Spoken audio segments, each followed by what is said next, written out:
Kumusta na po kayong lahat, mga katuwang?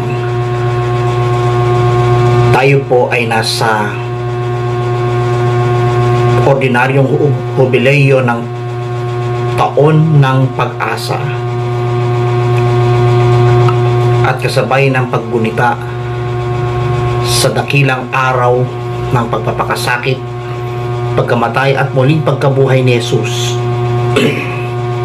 Maranasan natin ang pagmamahal na galing sa Kanya.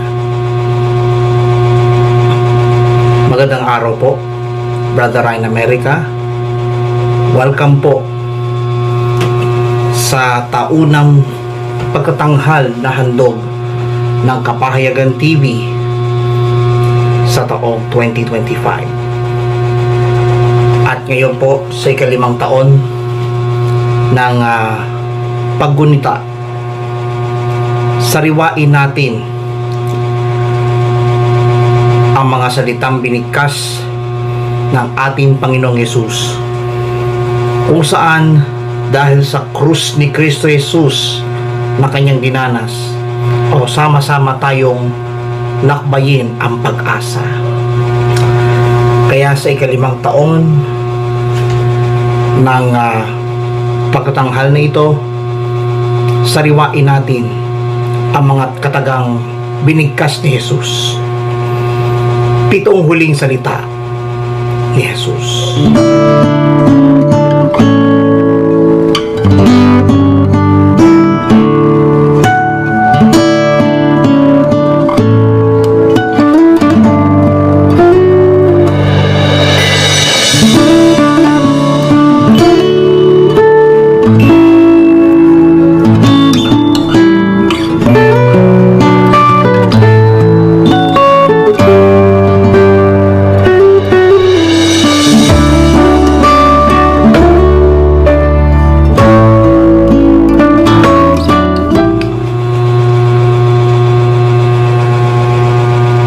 Malalaman po natin ngayon ang unang salita na galing sa ating Panginoon. Ito po ay hango sa Lucas Kabanatang 23, talatang 34. Ito po yung unang salita ng Panginoong Yesus. Ama, patawarin mo sila sapagkat hindi nila nalalaman ang kanilang ginagawa.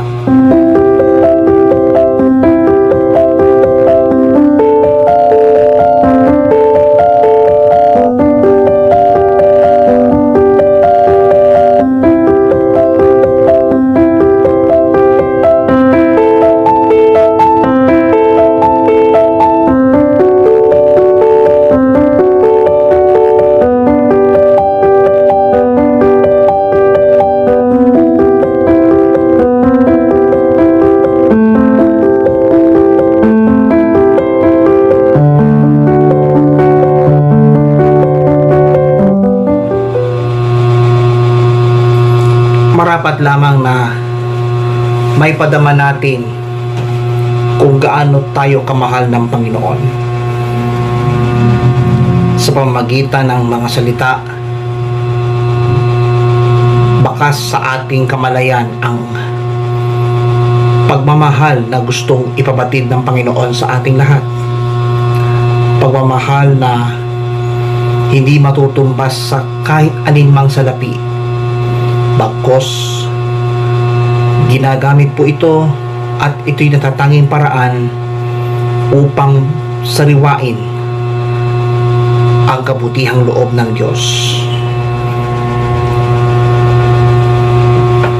Ang kahulugan po nitong unang salita, salita ng pagpapatawad. Bakit mahalaga po ang pagpapatawad na yun? Pagpapatawad na hindi na ipapalit sa anumang klaseng salapi, bagkos ang kapatawaran na binabanggit ni Kristo habang siya'y nakapako sa krus ay ang pagpapatawad na kalakip ay pag-ibig at katapatan. Sariwain natin ang ganong klaseng kapatawaran at maranasan natin ang himala ng Diyos. Tayo po na mga nagmamahal kay Kristo, tayo na mga nagbibigay kalakasan para sa atin, at lalo't higit makakasama natin siya sa buhay na walang hanggan. Kapatid, friendship, ka-prayer partner, katuwang, huwag po nating kakalitaan ang Panginoon handang tumulong, at ang Diyos ay patuloy na sumasagana sa ating lahat. Kasaganaan na hindi maitutumbas sa isang tulad ng palakol.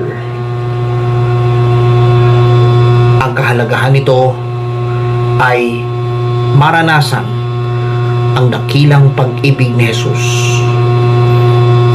Pagpapatawad ang siyang manaig.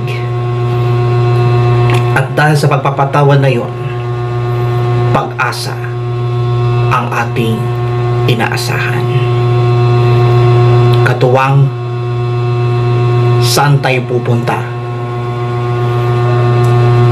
Sa walang pag-asa o sa may pag-asa?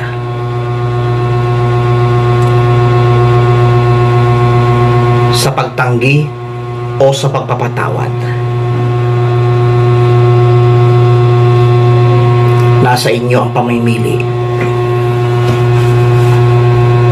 Hayaan na natin na ipadama ng Panginoon kung gaano kahalaga ang pagpapatawad at kabutihang loob na galing sa Panginoon. Alam niyo po, napahalaga yung sinasabi ng Panginoon. Ang papapatawad na yon, karamihan niya, marami po ang hindi makaunawa sa kapatawaran na dapat maipadama ng tao. Kapatawaran na dapat hindi maitutumbas sa ganitong klaseng salapi. Kapatawaran na dapat maipadama kung gaano tayo kamahal ng ating Panginoon. Halina't manalangin ng may kababaang loob. Sa ngalan ng Ama at ng Anak at ng Espiritu Santo. Panginoong Hesus, Taga Nazaret, bugtong na anak ng Diyos, ang salita na naging tao at nakipamuhay sa amin. Lubos po kaming humihingi na kapatawaran kung kami ay may mga nagagawang pagkakamali at pagkakasala sa isip, sa salita, at sa gawa. Kaya naman, Panginoon, tulungan mo kami na pag-ibayuhin at tulungan mo rin kami na may padama ang iyong pagmamahal sa pamamagitan ng kapatawarang itinuturo mo. Kapatawaran na siyang ipinapadama mo. Ikaw, Panginoon, ang nagsabi sa Diyos ang mga napatawarin ang mga taong nagpahirap sa iyo pagkat hindi nila alam ang kanilang ginagawa. Nagtitiwala ako, Panginoon, na sa pamamagitan ng iyong sakripisyo, maranasan namin ang kapatawaran na nais mong ipadama. Maraming salamat, O Diyos. Salamat, Panginoon.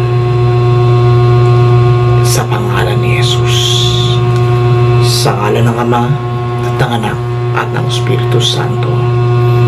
Amen. Isang mapagpalang araw sa inyong lahat, lalo na sa mga viewers natin, Kapahayagan TV channel at YouTube channel. I am very thankful po kay Brother Ryan sa pagkakataong binahagi niya sa akin to share with you, lalo na sa ating paglalakbay sa Lenten season at Semana Santa. Sa pagkakataong ito, nakasintro po ang ating pagnilay-nilay sa 7 huling mga kataga ng ating Panginoong Hesus nung siya ay pinako sa cross before He died. Father, forgive them for they do not know what they are doing. Ang unang huling kataga na sinabi ng ating mahal na Panginoon ay madaling sabihin, ngunit napakahirap gawin. It's really hard and impossible to comprehend the situation of Jesus after receiving all the humiliation, insult at lahat ng pambabasto sa kanya nung siya ay pinako sa krus. Naaalala ko tuloy yung barkada ko na sinuyo ko na patawarin niya ang isang kasamahan namin. Pero anong sagot niya sa akin? I am not God to easily forgive him. Everywhere you see in social media are all expressions of hatred, war, lalo na sa pagitan ng Ukraine at Russia. Patayan dito, patayan doon, walang humpay na bangayan sa politika at mga celebrities. Kung pakaisipin natin, wala na pong puwang ang unang huling habilin ng ating mahal na Jesus. It's quite weird to say to these people in conflict and at war to emulate the last word of Jesus by saying, Father, forgive them for they do not know what they are doing. Ano ka, hello? Or maybe, are you joking? Mga kapatid, ang unang huling habilin ng ating mahal na Panginoon ay nagtataglay ng maraming benepisyo po sa ating buhay, pamilya at komunidad. Una, ito po ay maihalintulad natin sa isang fire extinguisher. Bakit po? Pinapatay po niya at tinatapos ang culture of violence and hatred. Ang pagpapatawad na ibinahagi sa atin ng Panginoon ay isang mahirap na gawain, pero nagdadala po ito ng kapayapaan at katiwasayan sa ating buhay. Pangalawa, ang unang huling habilin ng ating Panginoon ay isang medisina na nagdudulot ng sigla sa pag-iisip, katawan, at mahabang buhay. Ang pagpapatawad ay isang healing at gamot sa mga sinasaktan. Totoo po ang kasabihan sa ating banal na aklat na conquer evil by doing good ay isang kataga na bumabalik sa atin na may halong handog para sa ating sarili. A person engulfed in anger shortens his life due to multitude of illness. Nandun na yung high blood, diabetes. Kung ikaw ay nagpapadala sa galit, magkakasakit ka lalo. May istorya po akong hango sa aking tunay na experience bilang isang HR practitioner. Ang presidente po ng aming isang komitiba ay galit na galit sa akin dahil binigyan ko po siya ng memo alinsunod sa kanyang violation na nagawa sa aming kumpanya. Dahil doon, Galit na galit siya sa akin. Dahil isa siyang community leader ng indigenous people, hinabla po niya ako sa isang tribal council. Aside from that, hinabla din niya ako sa barangay.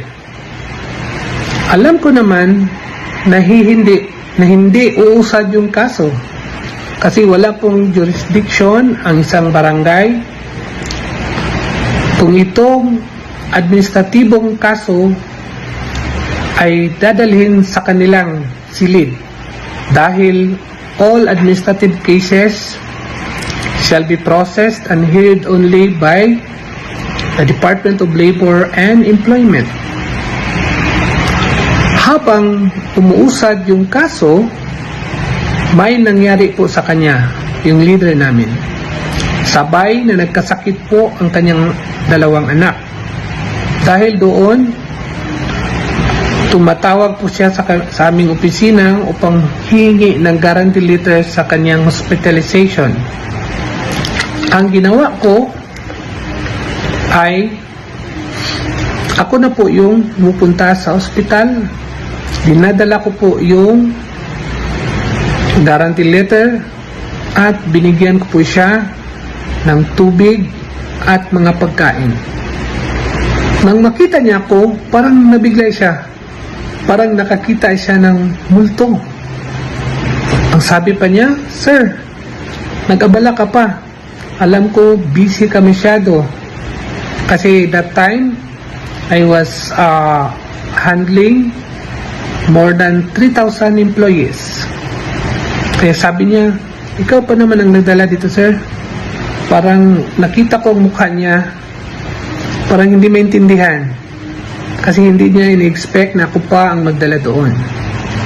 After that, parang kumalat yun sa buong company namin. Akala nila na maghiganti ako, gagawa ako ng mga hakbang para madisiplina siya, pero ibang daan ang tinahak ko. I could have retaliated, but I chose the different path. Ang pangatlo at huling benepisyo ng unang habilin ng ating mahal na Panginoon ay ang pagpapaigting sa ating prayer life. Forgiveness is impossible to achieve without prayer. Sa totoo lang, before I went to the hospital, I really prayed hard. Baka naisip ko kasi na baka hindi niya tatanggapin yung mga dinadala ko at buliyawan pa naman ako kasi medyo matapang siya. Pero instead, dahil sa prayer ko, nag-iba ang simoy ng hangin. Kaya andoon ang outright na forgiveness. Parang nagyakapan kami at saka before I left the hospital, sinabi niya, "Sir, sorry sir." Sabi ko, huwag mo na isipin yun. Intindihin natin ang iyong anak, no, na nagkasakit. "Father, forgive them for they do not know what they are doing." Pagpapatawad ay nagdudulot po ng healing sa ating buhay at tinatapos po ang kultura ng galit. At ang lahat ng ito ay mangyayari po lamang sa pamamagitan ng taimtim na pagdarasal.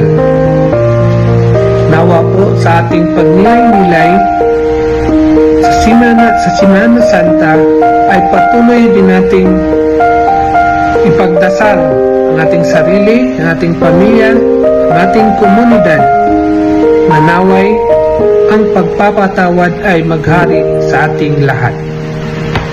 God bless.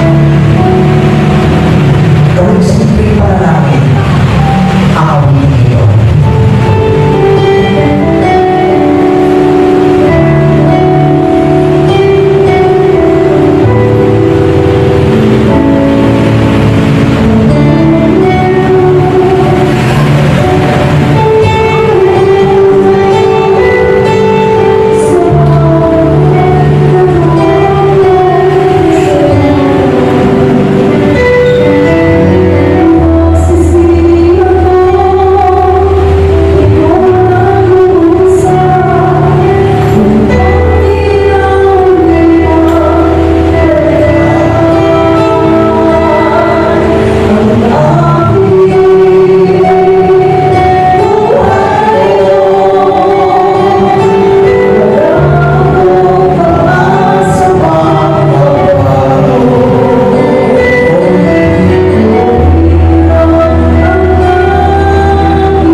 Kristo.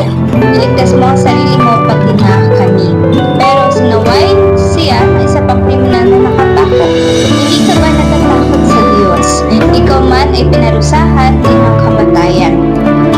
O ikaw man ay pinaparusahan din ng kamatayan. Dapat lang naparusahan tayo ng kamatayan dahil sa mga ginawa nating